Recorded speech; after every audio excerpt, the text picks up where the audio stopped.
പൊതുസ്ഥലങ്ങളിൽ ബുർക്കടക്കമുള്ള മുഖം മറയ്ക്കുന്ന വസ്ത്രങ്ങൾ നിരോധിക്കണമെന്ന ആവശ്യവുമായി ഓസ്ട്രേലിയൻ തീവ്ര വലതുപക്ഷ സെനറ്റർ പോളിൻ ഹാൻസൺ പാർലമെന്റിൽ ബുർക്ക ധരിച്ചെത്തി. പാർലമെന്റിലും പുറത്തും ഇത് രൂക്ഷമായ ആരോപണങ്ങൾക്ക് ഇടയാക്കി. പ്രതിഷേധവുമായി തീവ്ര വലത് സെനറ്റർ ബുർക്ക ധരിച്ച ഓസ്ട്രേലിയൻ പാർലമെന്റിലെത്തി.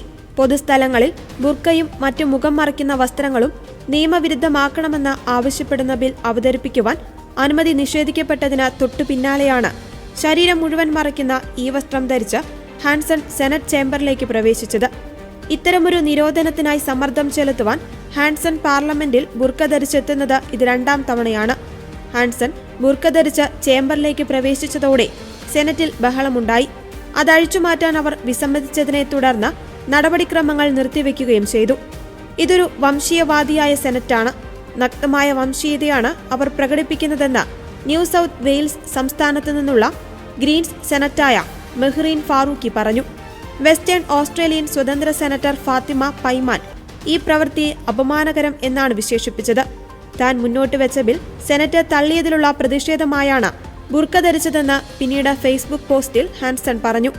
അതുകൊണ്ട് പാർലമെന്റ് ഇത് നിരോധിക്കുന്നില്ലെങ്കിൽ നമ്മുടെ ദേശീയ സുരക്ഷയ്ക്ക് ഭീഷണിയാകുന്നതും സ്ത്രീകളോടുള്ള മോശം പെരുമാറ്റത്തിന് കാരണമാകുന്നതുമായ അടിച്ചമർത്തലിന്റെയും തീവ്രവാദത്തിന്റെയും പ്രതീകമായ മതപരമല്ലാത്ത ഈ ശിരോവസ്ത്രം ഞാൻ നമ്മുടെ പാർലമെന്റിന്റെ സഭയിൽ പ്രദർശിപ്പിക്കും. അതിലൂടെ ഓരോ ഓസ്ട്രേലിയക്കാരനും എന്താണ് അപകടത്തിലായിരിക്കുന്നതെന്ന് അറിയുവാൻ കഴിയുമെന്നും ഹാൻസൺ പറഞ്ഞു.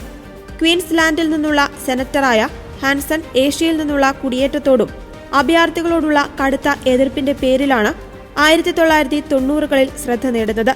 തന്റെ പാർലമെന്ററി ജീവിതത്തിലുടനീളം ഇസ്ലാമിക വസ്ത്രങ്ങൾക്കെതിരെ അവർ പ്രചാരണം നടത്തിയിട്ടുണ്ട്. 2017ലും അവർ ബുർക്ക ധരിച്ച പാർലമെന്റിൽ പങ്കെടുക്കുകയും രാജ്യവ്യാപകമായി നിരോധനം ഏർപ്പെടുത്തണമെന്ന് ആവശ്യപ്പെടുകയും ചെയ്തിരുന്നു.